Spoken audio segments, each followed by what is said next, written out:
Arsobispo sa Palo, Leyte nangamuyo sa kagamhanan nga ibalik ang kahapsay ug kalinaw sa ilang lugar human sa bagyo.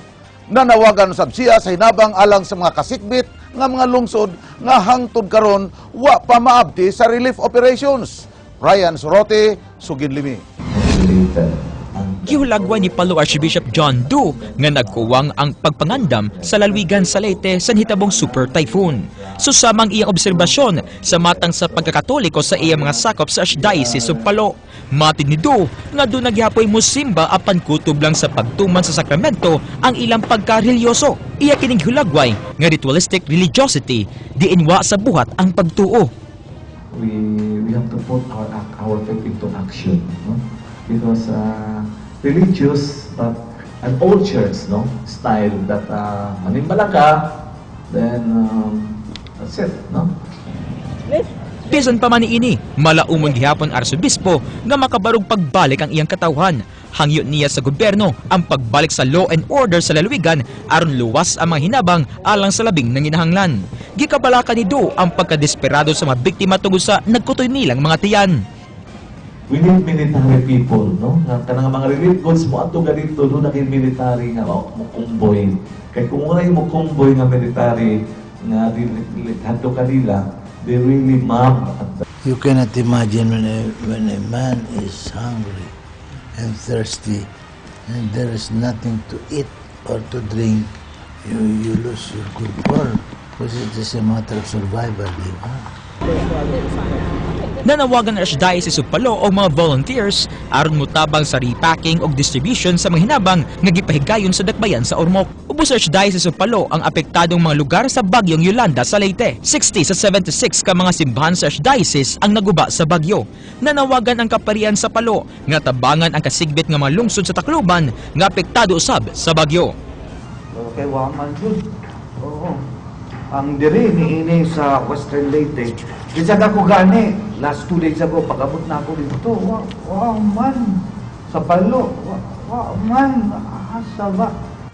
Ryan Sorote, News 5. Pipila na kaadlaw nga nagsigig pangabot ang mga hinabang gikan sa nagkadaiyang kanasuran. Apan nangatanggong ang uban sa Mactan Benito Ebuen Air Base kay dili mahatod tungod sa kakuwang sa kahimanan. Samot pa usab ang kakuti sa proseso nga agian sa mga langyaw nga butbutabang sa mga biktima sa bagyo. King Perez, Suginlimi. Kapin sa napo na ka mga nasod ang nakapada og relief goods dinhi sa Mactan Benito Ebuen Air Base. 1.7 million pounds kung kapin sa 771 kilos sa mga relief goods ang napadana sa Tacloban. Miabot kaganiha ang tabang gikan sa India nga gisakay sa C-130.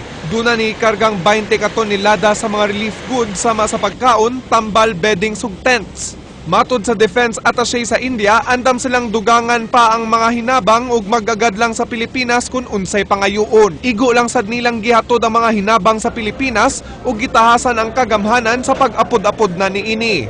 We would be handing over all relief material to the government and we would not be involved in the distribution as such. Salig ba ka sila sa gobyerno nga moabot ang mga hinabang ngadto sa mga biktima? Absolutely.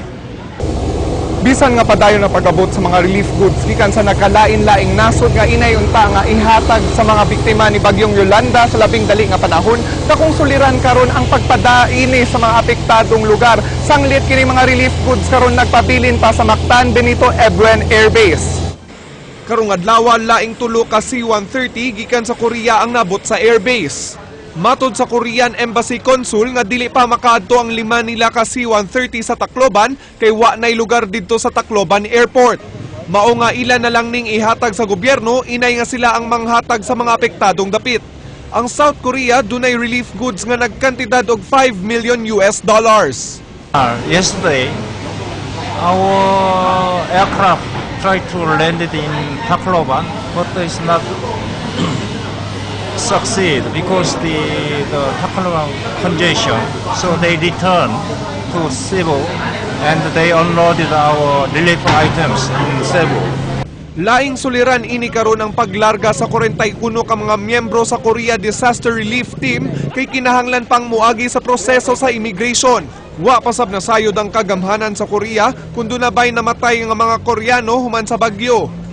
Until now, we don't have victims, but we have some Koreans still not able to reach because the communications collapsed in that area. That's why we are now trying to reach them. Natanggong sab kining technical assistance group gikan sa Germany. Naabot sila gahapon apan hangtod karon wa pa nahuman ang pag-unload sa ilang mga gidang ekipo alang sa pag-purify sa tubig ug pag-ayo sa water system sa mihanang bahin sa Sugbo.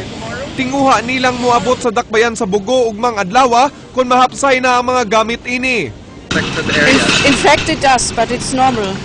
If there is not enough equipment to unload the aircraft, it's just normal. There's nothing else you can do. Giangkon sa AFP Central Command Information Officer nga ang kakuwang sa logistics sama sa mga sakyanan nga makada sa mga hinabang ug problema sa komunikasyon ang nakatanggong sa paspas nga pagpada sa hinabang. Gipasabot sa biini kung ngano dili-dali makabot ang mga eroplano sa laing nasod sa Tacloban Airport. Tungod sa kadaghan sa tao dito and then daghan na po ng aeroplano manggod nga nagpark dito. So, kinahanglan magugkag space para mo tangtang ka og mga relief goods.